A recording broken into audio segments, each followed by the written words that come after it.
Esto es Palabra de Rudolf Steiner. Rudolf Steiner.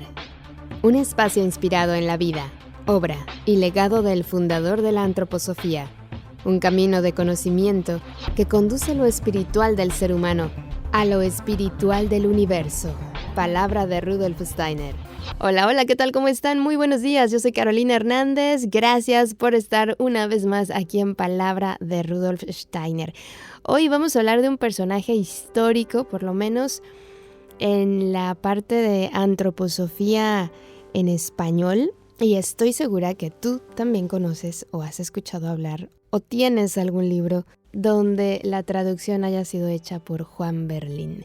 Hoy tenemos el honor de que nos acompañe Thomas Berlín, su hijo, y nos va a contar un poco de cómo nace en Juan Berlín este deseo de contribuir a la antroposofía, desde donde la vida lo llevó para que cumpliera con el destino que le tocaba. Así que Thomas, muchas gracias por acompañarnos. Bienvenido a Palabra de Rudolf Steiner. ¿Cómo estás?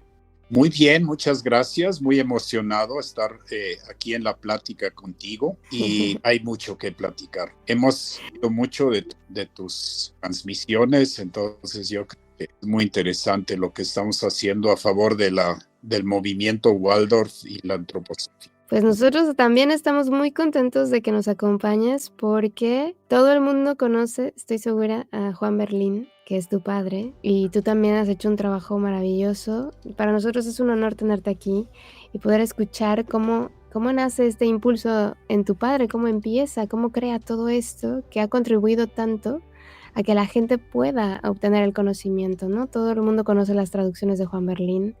Entonces, bueno, nos encantaría que nos contaras esas cosas que no sabemos de nadie más que de la familia.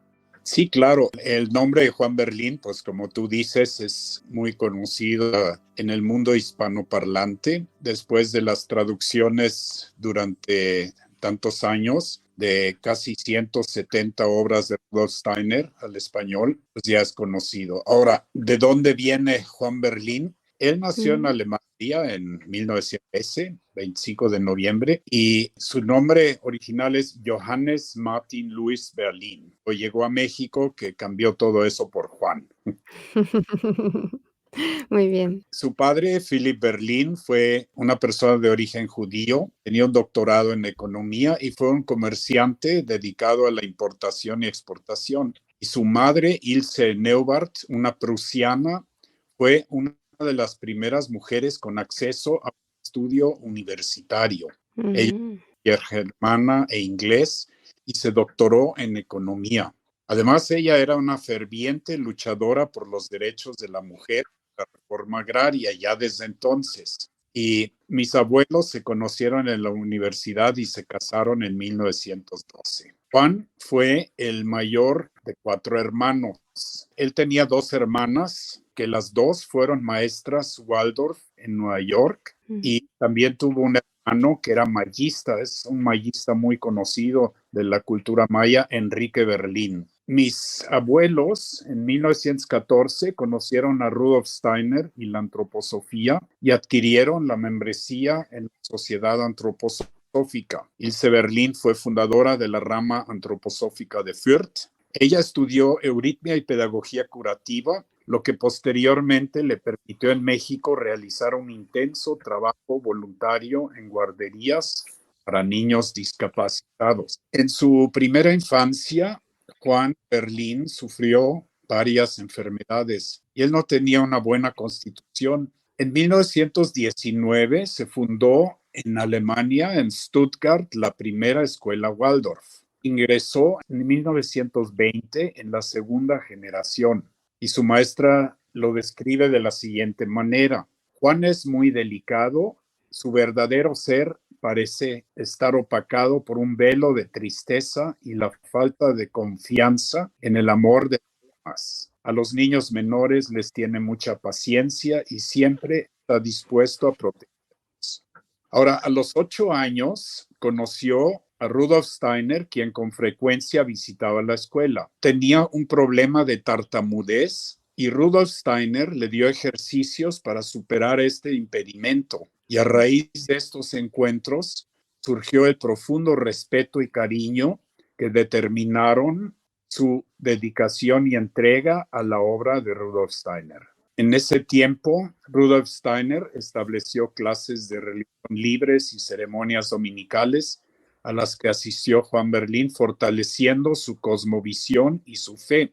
Años después, mi papá celebró con autorización estas ceremonias para sus hijos y los de sus amigos cercanos. Él fue un alumno dedicado, inteligente, con una memoria y cultura general extraordinaria. En 1932 presentó su examen de bachillerato en su ciudad natal. Luego comenzó el estudio de física y matemáticas en la Universidad de Berlín. Y también le interesó la agricultura biodinámica. Sus pasatiempos eran alpinismo y remo, así como la observación del cielo nocturno, teniendo un conocimiento extraordinario de las constelaciones de los planetas y las fases de la luna. Yo me recuerdo en mi infancia que de repente a medianoche nos despertaba y decía, vengan, vamos a ver ahí a Júpiter y a Saturno, que están en una acción extraordinaria, muy amante de la astronomía.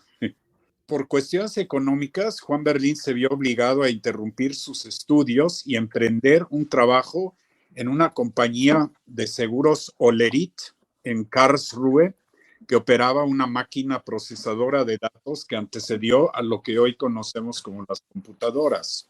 Y con este trabajo él podía mantener a su hermana Susana en la escuela de Stuttgart. En 1937 él trabajó en la administración de la escuela Waldorf de Stuttgart y ahí también participó como oboísta, y en la orquesta de la escuela conoció a su futura esposa Anna Elisabeth Schaller, quien era la primera organista de la orquesta. En 1938 le tocó presenciar la clausura de la escuela por el régimen nazi. Consiguió documentar esta entrega. En este tiempo emigraron a México en 1937, primero su hermano Enrique y luego unos meses después sus padres, mis abuelos. El destino México surgió por ser un país con tradición pacífica y en el que tenían algunos amigos. Y Juan comenzó en Múnich su carrera de químico, pero no obstante ya la situación era cada vez más difícil. Según los nazis, él era medio judío, entonces también pues era parte de los perseguidos. Wow. Y en 1939 tuvo la oportunidad de emigrar en un barco que zarpaba de Génova, pero él no llegó a tiempo para embarcarse y este barco fue bombardeado y hundido por un torpedo, como decimos. No le tocaba así. No le tocaba. En 1940, con dificultades de conseguir los documentos correspondientes, Juan comenzó en diciembre de 1940 una larga travesía desde Berlín vía Moscú en el tren transiberiano, cruzando Siberia, Mongolia, hasta llegar a Yokohama, en Japón. Y de ahí viajó en barco vía San Francisco hasta llegar meses después a Manzanillo. Y esa fue su llegada a México. Ahí lo está dando mi abuelo. Durante el viaje, él mantenía contacto con Elisabeth Schaller, su futura esposa. En México, ingresó a la UNAM, a la Facultad de las Ciencias Químicas, al mismo tiempo que estudió la lengua castellana. Él llegó y no sabía hablar mucho español. Todo lo aprendió llegando. Como era una persona muy interesada, muy comprometida, pues aprendió español bastante pronto. En ese tiempo comenzó a traducir las obras de Rudolf Steiner, publicándolas en su propia editorial antroposófica, en la que por 45 años logró traducir y editar cerca de 150 obras, y en 1987, cuando él murió, había 71 títulos publicados y otros 77 en copias. Terminando la carrera de químico, él ingresó a la farmacéutica Hormona, que posteriormente se convirtió en la farmacéutica Syntex. Ahí permaneció durante 25 años, destacando su participación en la carrera internacional para lograr la sintetización de la cortisona. En 1948 regresó por primera vez a Alemania y ahí se casó con Anna Elisabeth Schaller. Ella había concluido sus estudios de chelista y formaba parte de la Orquesta de Cámara de Stuttgart. En México, ella fue una conocida solista con participaciones musicales importantes. Al mismo tiempo, ella también se integró al trabajo pedagógico como maestra de euritmia. A Juan Berlín también le gustaba la música y tocaba, como mencionaba, el oboe y aparte también tocaba el piano. Ellos tuvieron 3 hijos. Yo soy el hijo mayor y tengo una hermana, Andrea, y un hermano que falleció joven, Matías. En el año 55, por iniciativa de un señor Webster y su esposa, se realizó el primer intento de hacer una escuela Waldorf en México. La escuela se llamaba la Escuela Nueva. Mi papá consideraba precipitado porque no había suficiente tiempo todavía para la formación de los maestros.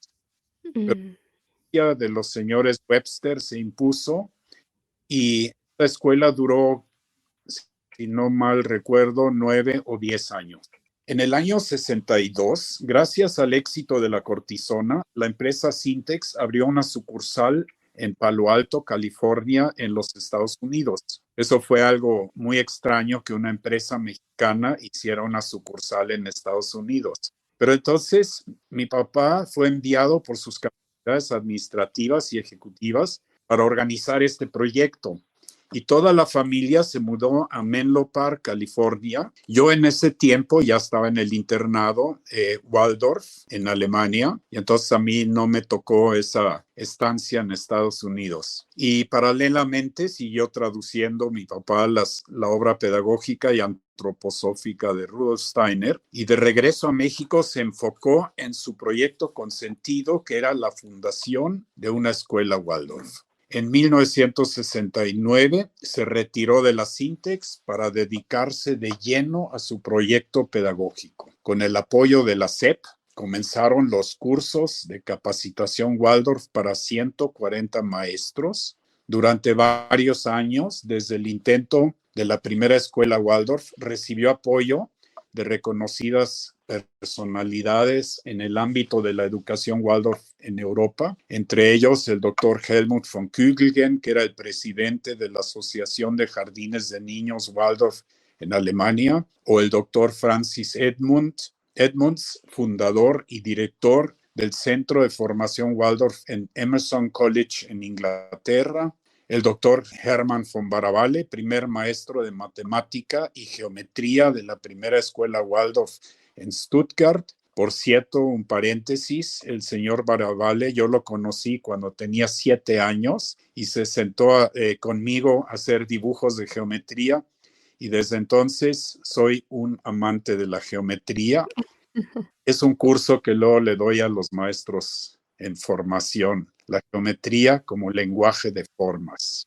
Qué bonito. Entonces, con todos estos personajes, logró finalmente que en los cursos de capacitación quedaran 15 maestros convencidos de este modelo educativo. Para ellos se organizó una formación vespertina para que en las mañanas pudieran dar sus clases y fueron en total 8 cursos de formación. Con el lema de mi papá que era todo lo que te propones con voluntad lo podrás lograr y su carácter fuerte colérico, finalmente logró en 1971 abrir la Escuela Experimental Waldorf en Ixtacalco, en la Ciudad de México, en un barrio pobre, con 8 grupos de primer grado, con 40 niños cada uno. Esta fue un experimento de la SEP y la SEP puso las instalaciones y también ella pagaba la nómina de los maestros, las y los maestros. Aquí voy a aclarar solo que la SEP es la Secretaría de Educación Pública en México, así la conocemos como la SEP. Ah, sí, claro que estamos a nivel internacional. Sí. Sí, la Secretaría de Educación Pública, pues funcionaba muy bien la escuela, pero sucede que en el movimiento espiritual siempre despiertan fuerzas adversarias, envidia y otros sentimientos negativos. Y tristemente, así sucedió en esta escuela en 1975 y de un día para otro, sin aviso previo, fue clausurada definitivamente por la misma mencionada secretaría. Al mismo tiempo que funcionaba la escuela, seguían los cursos de formación con maestras y maestros locales e invitados de Estados Unidos y Europa en el Colegio Reina Isabel en México, con el apoyo de su directora, la Miss Cabañas. En el año 1976, Juan Berlín fue invitado por el empresario Luis Horacio Gómez para formar en Cali, Colombia, con el profesor Andrés Sevilla, la primera escuela Waldorf en ese país. En 1977 se fundó el Jardín de Niños y luego en 1979 la escuela primaria con la presencia de 3 maestras mexicanas que salieron de la escuela que clausuró la SEP y se fueron a trabajar en Cali, Colombia. Durante muchos años, Juan Berlín también presentó las pastorelas de Oberufere, que es una parte muy importante de la pedagogía Waldorf, que es en Alemania un regalo que hacen los maestros a los alumnos en Navidad, pastorelas. Y fue precisamente en Cali donde se presentaron por primera vez en castellano, traducidas por mi papá, un impulso que traía en su alma desde su adolescencia. En 1978 se colocaron los cimientos de una nueva escuela, que fue el Centro Educativo Goethe.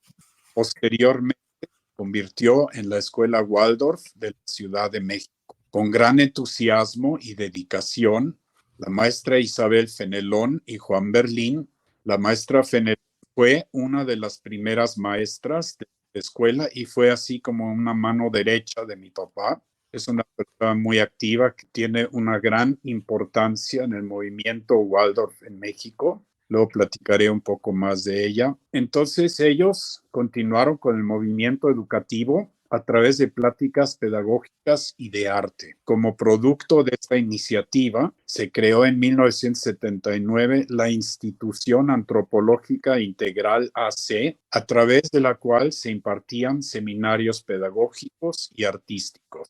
En 1980, la maestra Isabel Fenelón inauguró un centro de arte con Waldorf para niños.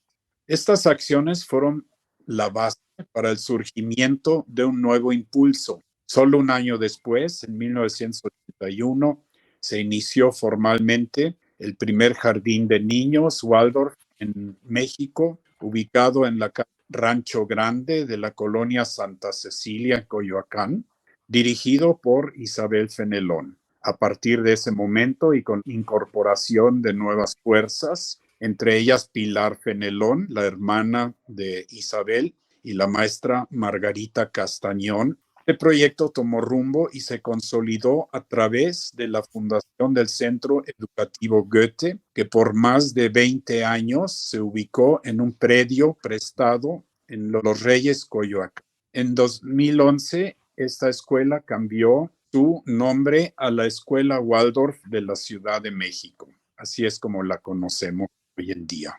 En 1979, Juan Berlín recibió una invitación de los empresarios Jaime Padró y Antonio Malagón de España para organizar seminario de formación Waldorf en las afueras de Madrid, con el objeto de fundar posteriormente una escuela Waldorf. De ahí nació el interés para crear la Sociedad Antroposófica de España. Yo estuve participando en ese curso nuevamente como maestro de dibujo de formas y geometría como lenguaje de formas, que fue algo así como mi especialidad. Fue un ambiente muy bonito que se creó ahí y de ahí surgió, con el apoyo de Antonio Malagón, que es el famoso promotor de la pedagogía Waldorf en España. De ahí todo este movimiento y hoy en día él tiene un centro de formación para maestros Waldorf en España que es de mucha importancia. Y Desde 1970 hasta su muerte, Juan elaboró y publicó los boletines de metodología para los presentes y futuros maestros.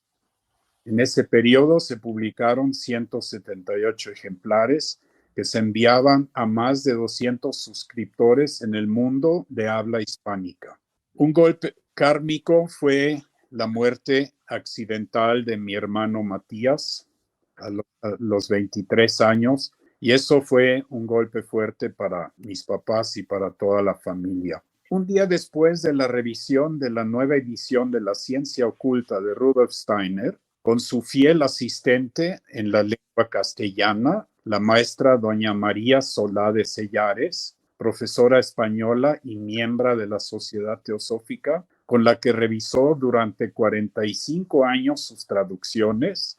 Ahí Juan Berlín falleció el 1 de abril de 1987, dejando un legado inmenso para la pedagogía Waldorf y la antroposofía, que hoy, según los últimos registros, ya cuenta cerca de 60 iniciativas en todo México. Qué historia más hermosa, ¿no? Además, yo creo que, bueno, aquí hay unas palabras que resaltan mucho. Primero, yo, me pongo en tu sitio y digo, qué honor, qué orgullo ser parte de este linaje de personas trabajadoras que han aportado tanto a la sociedad, ¿no? Las diferentes sociedades en las que les tocó estar, que no tuvieron una vida sencilla. Y esto de observar los impulsos, esto de perseverar, porque yo creo que ahora nos viene muy bien recordar estas palabras, ¿no? A veces no lo pasamos bien, a veces hay situaciones muy complicadas en la vida de todos, y escuchar estas historias es verdaderamente inspirador, porque dices, este hombre no paró, ¿no? Nunca se enfermó, nunca se deprimió, nunca nada, porque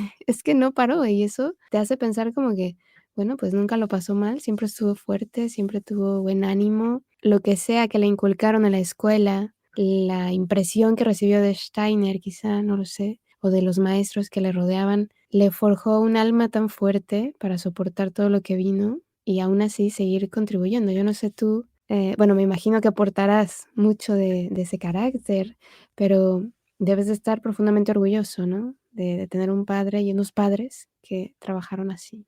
Sí, yo siempre admiré mucho a mi papá porque realmente era increíble ver cómo dedicaba su tiempo a sus dos grandes actividades. De día era químico en la Sintex y en la tarde y en la noche era pedagogos y trabajaba, y inclusive él buscaba la manera cómo se podía lograr dormir menos para tener más tiempo para traducir. Entonces ahí descubrió que había un médico polaco que dijo, no, si duermes de 8 a 12, con eso es como si durmieras 8 horas.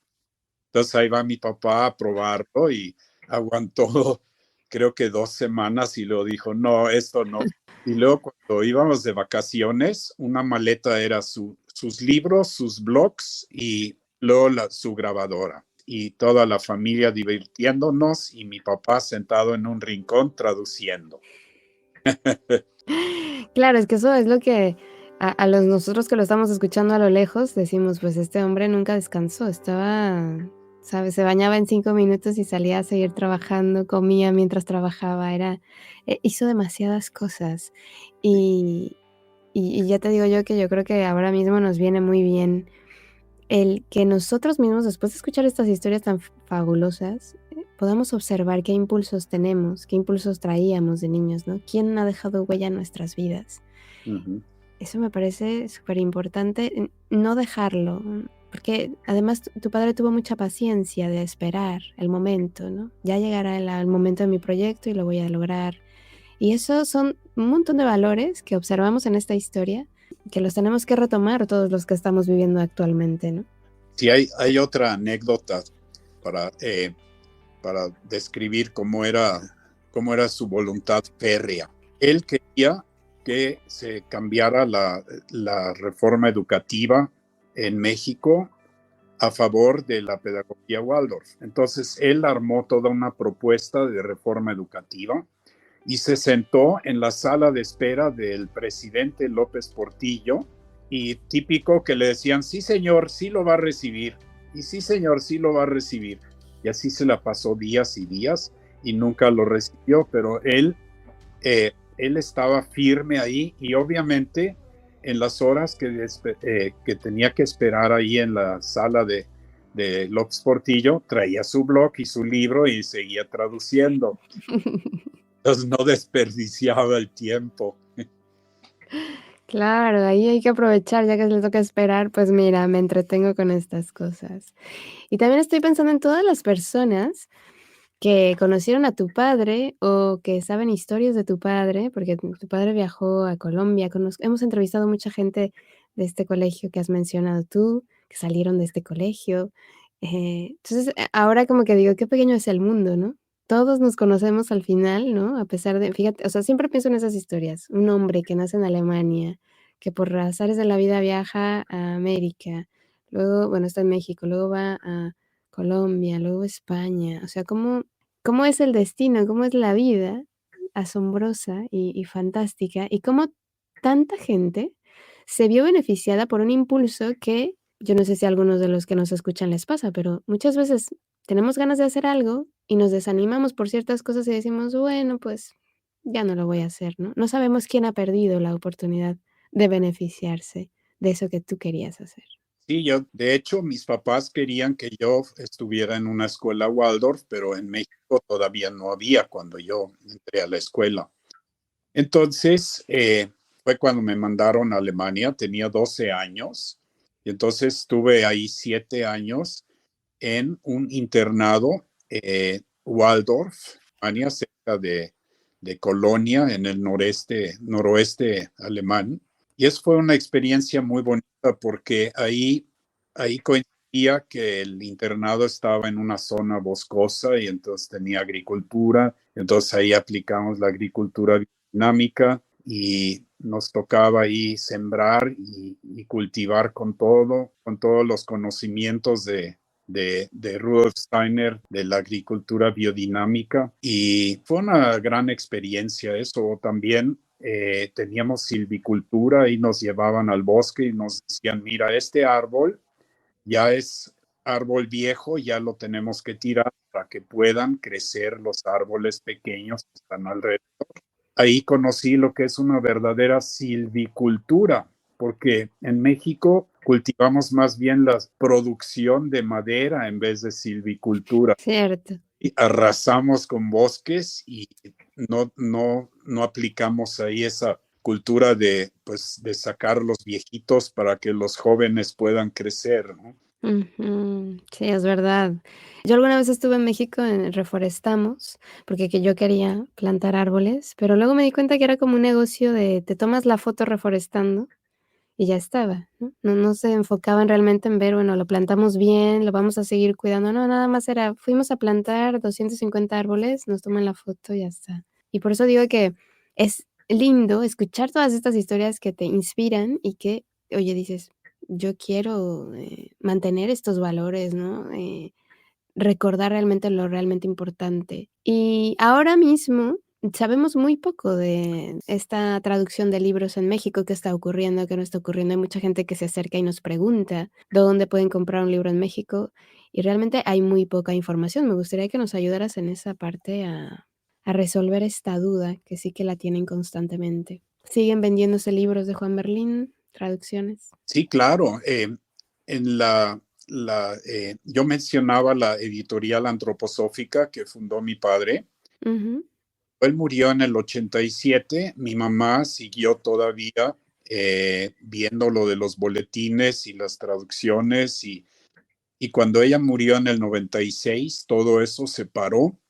Entonces, ya no hubo más boletines, ya no se publicaron más libros. Y hace 2 años me invitó un grupo de entusiastas que habían logrado descubrir dónde estaba todo este tesoro de traducciones y boletines. Y entonces me invitaron para formar la editorial Juan Berlín. Años empezamos con la publicación, la impresión y la publicación de libros, de traducciones de Juan Berlín, y nos dimos cuenta que hay versiones de los libros de Steiner que dice traducción de Juan Berlín, pero las traducciones ya fueron revisadas y en algunos casos modificadas. Entonces, nosotros estamos tratando de regresar a la traducción original. Obviamente ver si las palabras son actuales todavía, que se usaban en 70, 60, 70. Y entonces este proyecto que tenemos es la idea de publicar libros a buen precio para que en México las escuelas Waldorf tengan posibilidades de adquirir estos libros a buen precio. Entonces la editorial Juan Berlín, y todos los pedidos se pueden hacer a través de la página que tenemos, www.editorialjuanberlin en una sola palabra.com. Ahí pueden obtener toda la información y obviamente los invitamos. Ya tenemos cerca de 20 títulos publicados y tenemos ahorita dos líneas. Uno es los cimientos antroposóficos y otros cimientos de la pedagogía Waldorf. Entonces ahí tenemos esas dos líneas. ¿Nos puedes decir más o menos todo? Igual y son muchísimos libros, pero algunos títulos que puedan encontrar en estas líneas. Bueno, en la biblioteca antroposófica ya contamos con la teosofía, con la ciencia oculta y con la filosofía de la libertad. Estas tres obras, como los conocemos de Rudolf Steiner, donde él mismo asienta los cimientos para toda su filosofía y todo lo que surge después. Entonces, aparte de esos tres libros, también la gnoseología fundamentada y otro título, Cómo se adquiere el conocimiento de mundos superiores, el estudio meditativo del hombre y convivencia con el ciclo del año en 4 imaginaciones. Entonces, esos son títulos netamente antroposóficos que estamos ofreciendo. Y en los cimientos de la pedagogía Waldorf, ahí tenemos libros muy fundamentales para la formación de maestros, que por cierto lo han estado aprovechando muy bien en el CEDA, que es el Centro de Desarrollo Antroposófico, que es el centro de formación para maestros Waldorf en Cuernavaca.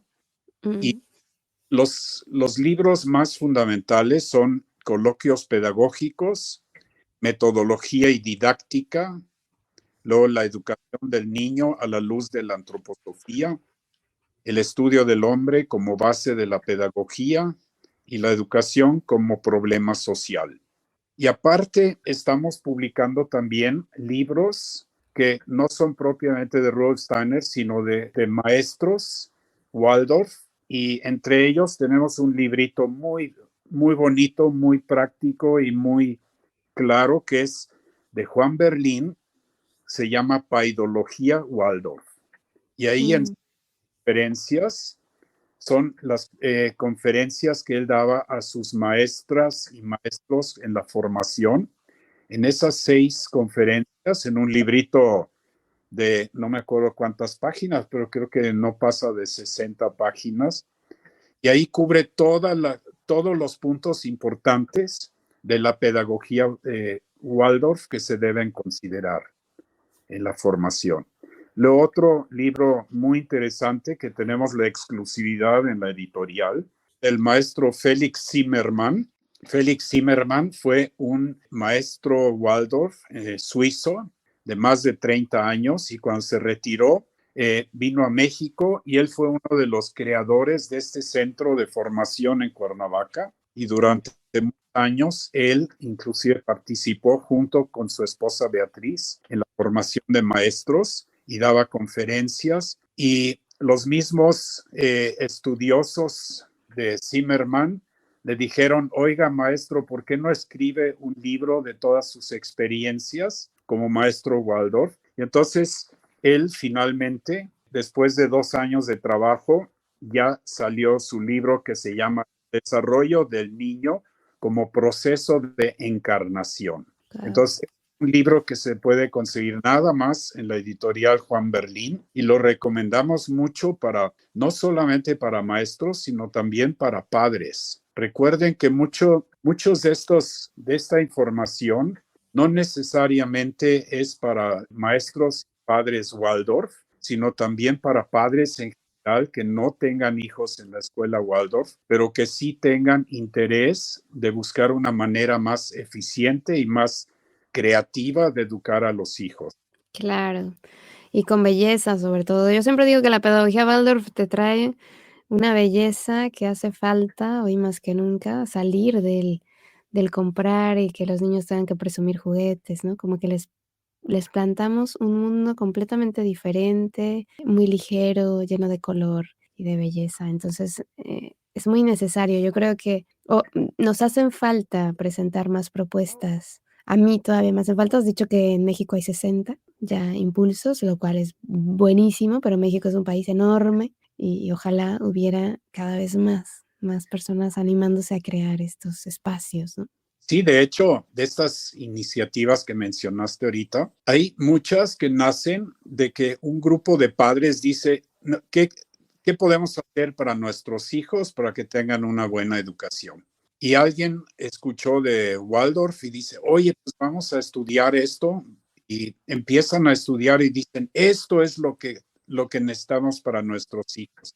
Entonces se juntan y ahí con los hijos arman una escuelita y con el tiempo algunas de ellas crecen y así por ejemplo, también creció la escuela donde estoy ahorita de director, en la escuela de Cali de Coatepec en Veracruz. Esa creció de una pareja que tenía, así como en la película, mis hijos, tus hijos y nuestros hijos. Entonces, para nuestros 5 hijos necesitamos una escuela decente en Coatepec, pues qué tal si la fundamos. Y entonces Aurora García y Ricardo Pérez, que son los dos fundadores del Colegio Cali, decidieron en el 2006 crear esta escuelita, empezando con sus hijos. Luego ya se unieron unos amigos con sus hijos y así empezó a crecer esa escuela. Y hoy en día esa escuela llegó a tener hasta 65 alumnos y ya se había consolidado muy bien, pero sufrimos otro problema que es muy típico en las escuelas Waldorf, que de repente un grupo de maestros dice, oigan, y si nos vamos de aquí, ponemos nuestra propia escuela. Y entonces le hacen un daño terrible a la escuela donde se van y normalmente las escuelas que quieren hacer no se realizan porque se dan cuenta de que poner una escuela no es nada más buscar un salón, meter los niños y órale, vamos a educar, Claro. sino que requiere de muchísimo trabajo, o sea, aparte de trabajo formativo, pues requiere de una administración, una organización, organizar los pagos, ver que los padres paguen, etcétera, etcétera, ¿no? Pero esas iniciativas así surgen, que de una escuela de repente se hacen dos. Eso es un fenómeno muy típico en Alemania, pero en Alemania, curiosamente, ya están más desarrollados y entonces ahí un buen día se junta la junta de maestros y dicen, oigan, ya crecimos, somos muy grandes, yo creo que es hora de hacer otra escuela. ¿Quién de nosotros podemos hacer esa nueva escuela? Y entonces, en un trabajo conjunto y organizado, se forma la nueva escuela, pero ya con consenso, en hermandad, se apoyan, se ayudan. Ahora, hay un fenómeno que se puede observar en las escuelas ya más consolidadas, las escuelas más viejas. Ahí la junta de maestros sigue el trabajo de trabajar en su propio desarrollo, o sea, el desarrollo. Entonces hay meditación, hay ejercicios y los maestros tratan de descubrir lo que decía Rudolf Steiner, que la educación no es transmitir ciencia, sino la educación es un arte. Y para poder ser un educador de arte, necesitamos dominar el arte de educar. Y el arte de educar, como ustedes, como saben, el arte tiene que ver con el alma, o sea, es el alma en acción. Y entonces los maestros en las escuelas Waldorf, a diferencia de las demás escuelas, tienen también su trabajo meditativo y ni siquiera necesitamos mencionar que sea religioso, es meditativo y tener esa conciencia que es muy importante, la conciencia de que los niños imitan lo que, especialmente los del primer septenio, de 0 a 7, aprenden imitando a los adultos. Entonces, queremos tener hijos buenos, tenemos que ser nosotros los adultos buenos para que imiten nuestra bondad. Entonces, lo que pasa muchas veces es que queremos tener hijos buenos y lo que damos es el ejemplo de ser malo, de ser egoísta, de ser aborazado, de ser criticón. Todo eso aprenden los niños y lo hacen, así lo ven con los padres. Entonces, todo eso son las características que hacen las escuelas Waldorf especiales y únicas, porque ahí se trabaja la educación como un asunto del desarrollo integral del niño, no nada más físico, sino que es el desarrollo espiritual y anímico y espiritual. Entonces, estamos retomando en las escuelas Waldorf esa visión antigua del ser humano triformado como con cuerpo, alma y espíritu, lo que con el tiempo se fue perdiendo y hoy en día vivimos en una era materialista donde lo único que se acepta como cierto es el cuerpo y el alma, el espíritu no se ven, no se pueden tocar y por lo tanto no existen. Para la ciencia, ¿no? La ciencia natural no acepta todo lo que es el trabajo espiritual y anímico, que es tan importante de tenerlo en las escuelas.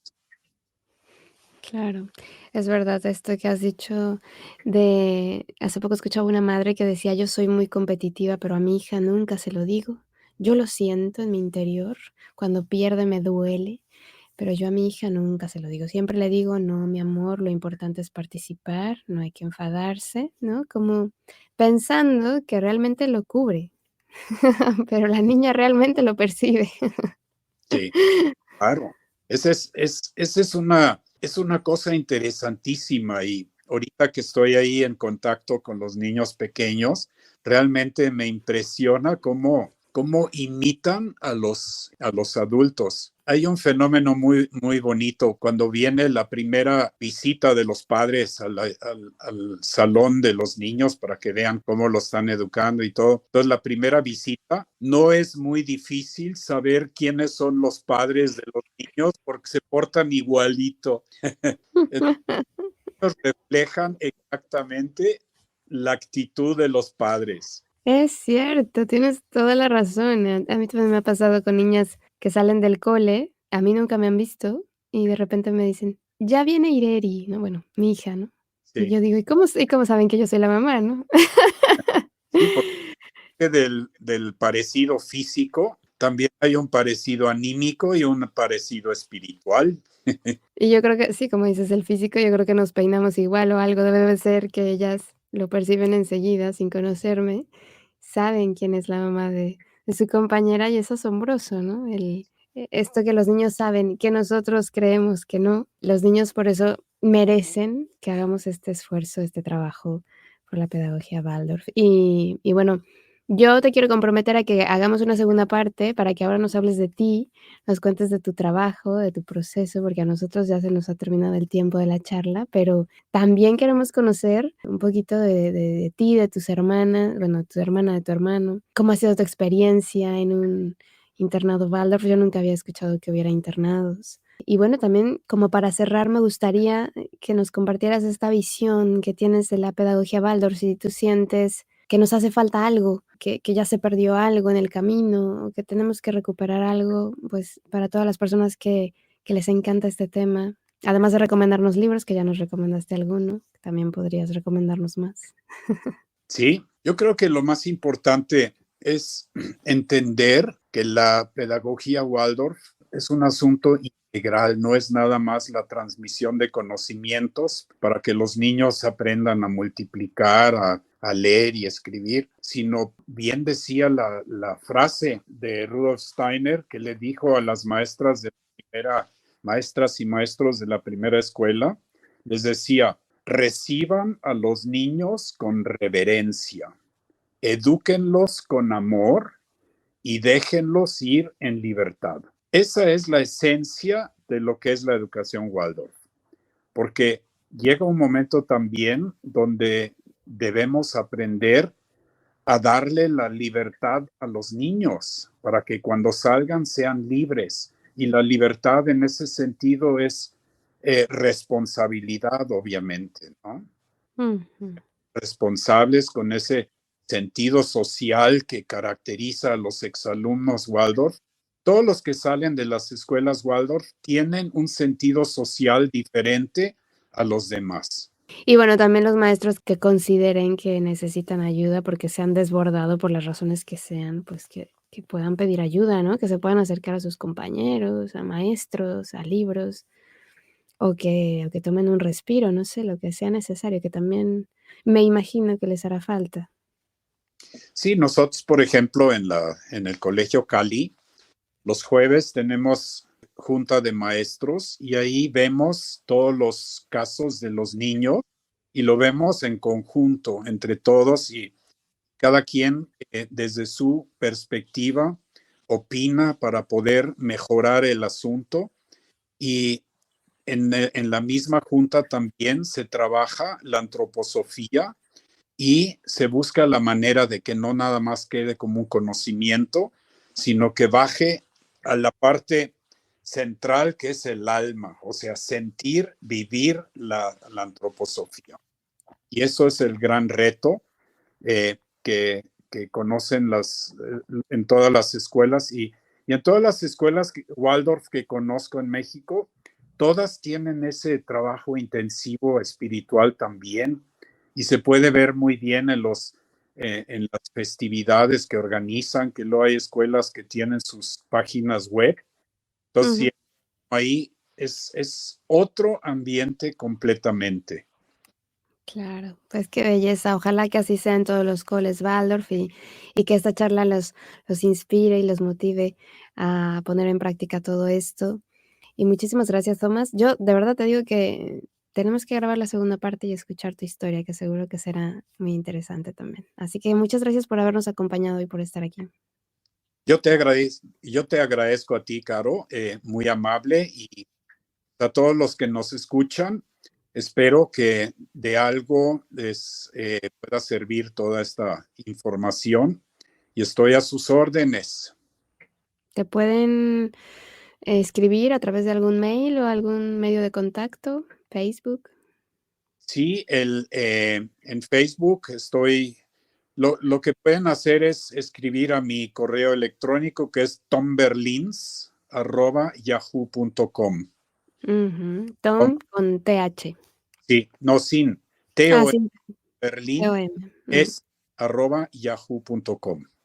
Perfecto, pues ahí tienen el contacto Tomás, que se pone a disposición de nosotros y le agradecemos mucho que nos haya acompañado en esta emisión. Ahí nos queda entonces la promesa de volvernos a encontrar con Thomas Berlín para que nos cuente un poquito de este trabajo y de esta gran labor que también está haciendo con mucho entusiasmo, porque bueno, claro, tiene una gran escuela que fueron sus padres y bueno, él estudió arquitectura. Thomas es arquitecto de profesión, ha sido investigador en diversos proyectos socioeconómicos, tiene experiencia en la docencia en diferentes universidades en México y también es docente en la capacitación y también como docente en la capacitación de maestros en pedagogía Waldorf en México, Colombia y España.